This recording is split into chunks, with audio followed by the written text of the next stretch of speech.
अस्सलामुअलैकुम, मैं हूं समर अब्बास। मार्का हक में पाकिस्तान के हाथों आलमी रुसवाई और इबरतनाक शिकस्त के बावजूद इंतहा पसंद मोदी और उसकी शिकस्त खुर्दा अफवाज का जंगी जुनून बरकरार है। भारतीय फौज की जानिब से ऑपरेशन सिंदूर 2 का इशारा दिया जा रहा है। अहम बात यह है कि इंडियन वजीर आजम नरेंद्र मोदी ने हस्बे रिवायत बिहार के इंतखाबात से कबल पाकिस्तान दुश्मनी का सहारा लिया है और भारत की शिकस्त खुर्दा अस्करी क़यादत के हालिया बयानात ने खित्ते के अमन को दोबारा दाव पर लगा दिया है। भारतीय army chief general Upendra Dwivedi ने राजस्थान में फौजियों से खिताब के दौरान हर्जा सराई की कि अगर पाकिस्तान दुनिया के नक्शे पर मौजूद रहना चाहता है तो दहशतगर्दी की हिमायत रोक दे। जनरल उपेंद्र द्विवेदी ने भारतीय फौजियों को किसी भी एक्शन के लिए तैयार रहने की हिदायत देते हुए ऑपरेशन सिंदूर के दूसरे मरहले के आगाज का भी इशारा दे दिया है। दूसरी जानिब भारतीय फिजाइया के सरबराह अमरप्रीत सिंह भी भोंडे दावों पर उतर आए हैं। एक प्रेस कॉन्फ्रेंस में बगैर किसी सबूत के उन्होंने दावा किया है कि मई में होने वाले पाक भारत तनाजे में भारत ने F-16 और JF-17 थंडर समेत पाकिस्तान के 5 लड़ाका तैयारे तबाह किए। भारतीय अफवाज की गीदड़ भपकियों पर वहां की सियासी क़यादत को भी पर लग गए हैं। तभी भारतीय वजीर दिफा पाकिस्तान को दी जाने वाली धमकियों में बज़ाहिर अपने होशो हवास ही खो गए हैं। भारतीय वजीर दिफा राजनाथ सिंह ने पाकिस्तान को धमकी देते हुए कहा है कि पाकिस्तान याद रखे कराची का रास्ता सरक्रीक से गुजरता है।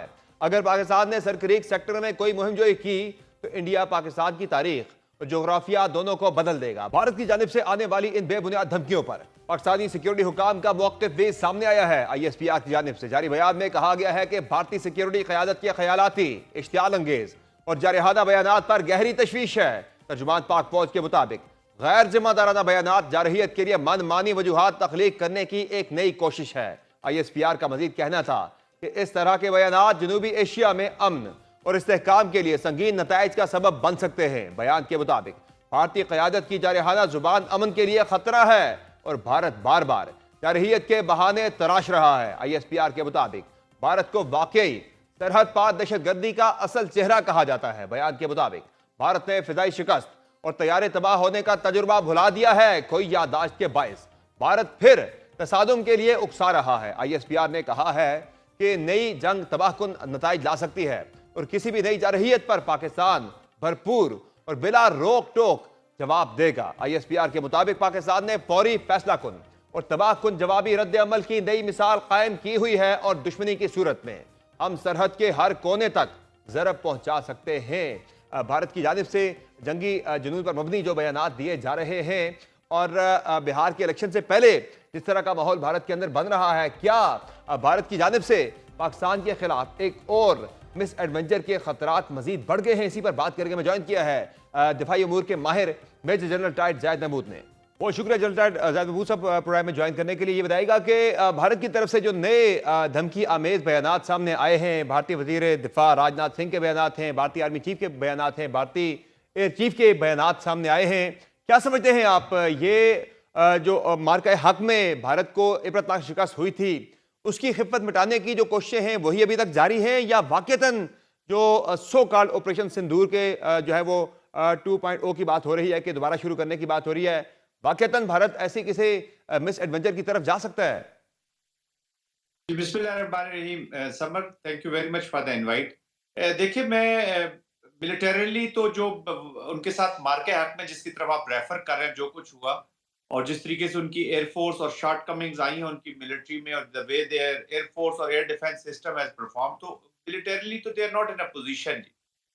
लेकिन कैपेसिटी कैपेबिलिटी है और अनफॉर्चुनेटली टू दिस एक्सटेंट है कि वो कोई ना कोई शरारत शुरू कर सकते हैं। अब वो पाकिस्तान को मिलिटरली डिफीट कर सकते हैं, नहीं कर सकते, वो that is a separate question which is answer is very simple कि वो कर नहीं सकते जी। तो मिलिट्री माइंड तो कभी उनको, स्ट्रेटेजिक माइंड तो कभी उनको वॉर की तरफ नहीं लेकर जाएगा।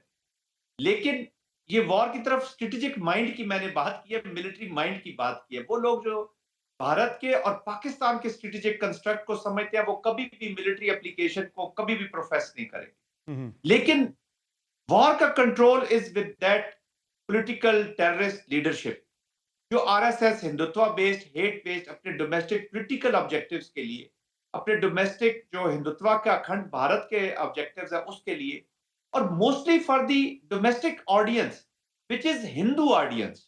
पूरा इंडिया भी ऑडियंस नहीं है, Hindu audience. So they have an enemy within and they have an enemy without. Within minorities है, including Sikhs and Christians and all. जो आप सेवन सिस्टर्स में देख लें, लद्दाख में जो कुछ हो रहा है देख लें, हम्म। कश्मीर में जो कुछ हो रहा है, and without led by Pakistan वो हर एक को अपना एनिमी समझते हैं। इस तरह की पॉलिटिकल लीडरशिप अगर वॉर उनके कंट्रोल में है तो yes, they can do it, they can तो डू इट। मिस एडवेंचर किसी तो वक्त जल भी कर साहब, सकते हैं। और वो इसके लिए इसलिए पाकिस्तान ने अपनी जो स्टेटमेंट्स दी हैं या जो बातचीत कर रहा है, that is in this context. तो जल साहब, ये जो बिहार के इंतखाबात के शेड्यूल भी आ रहा है 6 तारीख को, और इसे यानी अक्टूबर नवंबर में उनके इंतखाबात भी हैं बिहार के, बड़े ये अहम इंतखाबात हैं जिनके बारे में काफ़ी महीनों से बात हो रही थी, और अब तज्जिया यही पेश किया जा रहा है कि शायद इसी इलेक्शन की वजह से भारत ने हमेशा से अपने दाखिली मसाइल में नरेंद्र मोदी की ये पॉलिसी रही है कि उसमें अपने आप को कवर अप करने के लिए, फ़ायदा उठाने के लिए पाकिस्तान का जो है वो हमेशा रुख किया गया।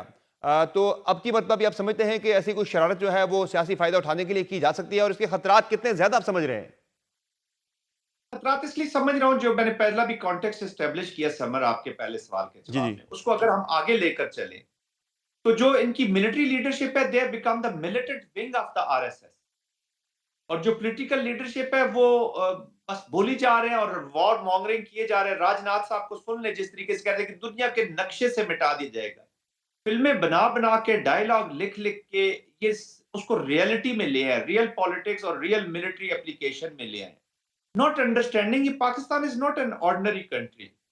पाकिस्तान और ये एक मुल्क नहीं है, this is there is a nation living here जो पाकिस्तानी है, जिसके अंदर ईच वन ऑफ अस, समर आप अंदाजा लगा ले, छोड़ दें कि मैं एक मिलिट्री कमेंटेटर हूं या मिलिट्री एक ऑफिसर रहा हूं, आई एम डिफेंस एनालिस्ट। आप किसी पाकिस्तानी के अंदर देखें, हर पाकिस्तानी के अंदर डिफाइंस हुसैनियत मौजूद है, इजंट इट? तो वो किसी की डिफाइंस मानता ही नहीं है ना, तबाह हो जाएगा। लेकिन डिफेंस पे जाएगा, वो किसी की इजारादारी मानता ही नहीं। अच्छा, डिफेंस, फिर national response in Indian context, let there be no doubt कि पाकिस्तान का नेशनल रिस्पांस जाएगा, इररिस्पेक्टिव जितनी मर्जी है पॉलिटिकल पोलराइजेशन हो, गवर्नेंस के इश्यूज हो, जो मर्जी हो। जब इंडिया आता है तो पाकिस्तान जुड़ता है, और hmm. India is a reason for Pakistan कि वो इतना अच्छा परफॉर्म करता है। बट एनीवेज, अल्हम्दुलिल्लाह, good thing to note is कि पाकिस्तान कैपेबल है, Pakistan has the capacity, Pakistan has the capability, and most importantly, the nation has the will to fight India. ये कश्मीर की आजादी को अगर टेररिज्म के उस पे गा पे, बहुत बेवकूफ बना लिया उन्होंने दुनिया को। सही हो अब गया। अपने आप को शीशे में देख के बेवकूफ अपने आप को शेर समझते रहे तो समझते रहे, वो शीशे में वही हैं जिन जो इनके साथ हाल हुआ है, वो वही हैं, जज उससे साहब, जाहिर ज्यादा नहीं। है जाहिर है जिस तरह की उनके साथ सूरत हाल हुई है मार्का हक के दौरान, भारत ने तो सोचा भी नहीं था कि उसके साथ ये हो जाएगा। अब की मरतबा भी जिस तरह के बयान दिए जा रहे हैं, जाहिर है वो खिफ़त है, वो अभी तक मिट नहीं रही। कभी क्या बयान दिए जाते हैं, कभी किस तरह के वॉर मॉन्गरिंग पर मबनी जो है वो बयान दिए जाते हैं भारतीय क़यादत की जानिब से। इवन स्पोर्ट्स के अंदर भी, क्रिकेट जैसे जेंटलमैन गेम के अंदर भी नरेंद्र मोदी जो है वो अपने ऑपरेशन सिंदूर को ले आते हैं। तो ये तो एक मेंटालिटी है, माइंडसेट है वहां पर। लेकिन जो जवाब यहां से दिया गया है भारत को पहले भी और अब भी, जो ISPR का आज भी मौके पाया है, तो भारत को फिर से बताया गया है कि ऐसी कोई भी गलती अगर आपने की, मिसकैलकुलेशन की, तो भरपूर जवाब दिया जाएगा। बल्कि कुछ मिलिट्री सोर्सेज तो ये भी कह रहे हैं कि अब की मरतबा भारत ने अगर ऐसा कुछ किया तो फायर एंड से, भारत के दूसरे एंड से जो है वो जवाबी कार्रवाई शुरू की जाएगी, साउथ से। तो ये तो जो भारत को बता दिया गया है, तो आपको लग रहा है कि इससे वो जरा बाज आएंगे, पीछे हटेंगे, या उन्होंने शरारत करनी ही करनी है? देखिए समर, वो बड़े कंफर्टेबल जोन में रहते थे, कश्मीर में रिस्ट्रिक्ट रख के कॉन्फ्लिक्ट को, झूठ के ऊपर कॉन्फ्लिक्ट शुरू करेंगे अपना ही कासस बलाए क्रिएट करके। अच्छा, फिर कश्मीर में कंफर्टेबल है, श्रीनगर में कश्मीरी मरे या मुजफ्फरगढ़ में मरे, मुजफ्फराबाद। मुजफ्फराबाद में मरे, तकलीफ तो मुझे और आपको होनी है ना, लॉस तो मेरा हो रहा है वहां। ऐसा ही है। उनका उनके घर तबाह होंगे, उधर उधर इंडिया का क्या जाता है, व्हाट इज भारत का क्या? अच्छा, पंजाब है, फिर सिख है, सिखों से उन्होंने वैसे उन पे गुस्से में है। इसी ये जो इन्होंने ऑपरेशन लॉन्च किया था संदूर, उसी में 6 मिसाइल इन्होंने खुद अपने सिखों को मार दिए।